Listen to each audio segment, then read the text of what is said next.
Sa dami ng mga masasarap na suka na ginagawa dito sa ating bansa, Gilbert. Pansaw-saw sa inihaw. Anong pinaka-paborito mo sa lahat? Well, meron tayong sukang paumbok, sukang daik, yung sa tawag nila, yung sukang pinya. Dami Meron pang sukang mangga, di ba? Meron Parang rin, ganon. sukang mangga. Pero dapat hindi mawala sa listahan mo yung sukang Iloco. Bakit? Kasi kahit sobrang asim yan, alam mo ba, may hatid na magandang kita yan sa mga kooperatiba dun sa Iloco. Wow. Ang bahaging ito ay hatid sa inyo ng Department of Agrarian Reform.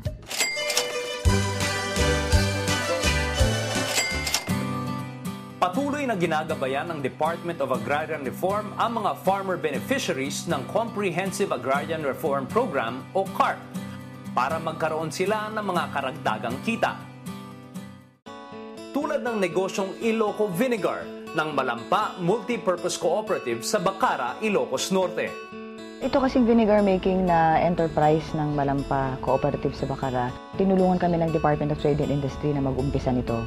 Maganda yung naging resulta kasi nagkaroon sila ng malawak na market, unexpected. Maganda yung quality ng product. Ang priority ngayon ng departamento ay matulungan sila hindi lang dun sa pag-train dun sa mga magsasaka to upgrade the level of the quality of their product, but also to help them secure that BFAD permit. Pagka nakuha namin yun, you can just imagine how big this is going to be for the cooperative in terms of income. Kasi ngayon pa lang, malaki na yung itutulong sa mga magsasaka nitong enterprise na ito.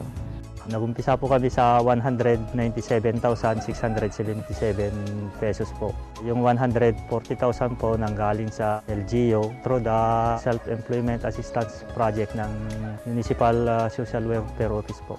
Yung mga ibang kagamitan namin na plastic drum, equity na ng co-op po. Naging malaking tulong nga raw sa kanilang kooperatiba ang pagproproseso ng masarap na suka dahil na rin sa mga kagamitan na ito. Pero paano nga ba nila ginawa ang sukang Iloco?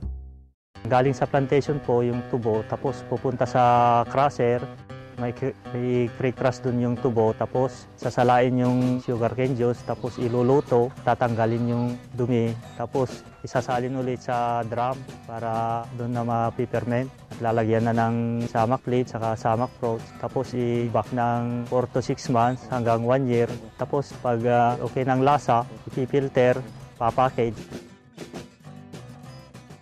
Average quarterly sales namin po sa ngayon, mahigit 20,000 po ang napagbebentahan namin yung suka.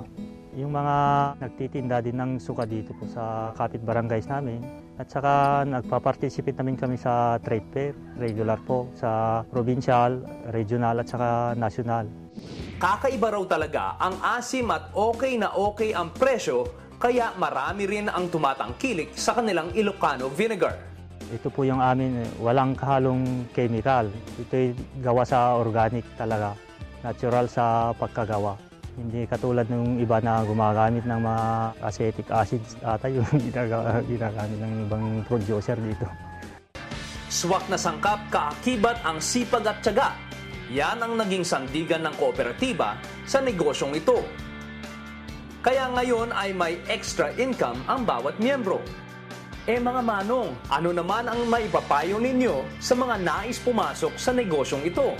Hindi lang po ang mga napag-aralan namin sa mga training namin, good manufacturing practices, product development, quality control po ng product, at saka quality ng product. Ito po ang sukang Iloco na produkto ng Malampa Multipurpose Cooperative. Ito ay natural sa pagkagawa. Ito ay swak na swak sa panlasa ng mga Pinoy. Ang bahaging ito ay inihatid sa inyo ng Department of Agrarian Reform.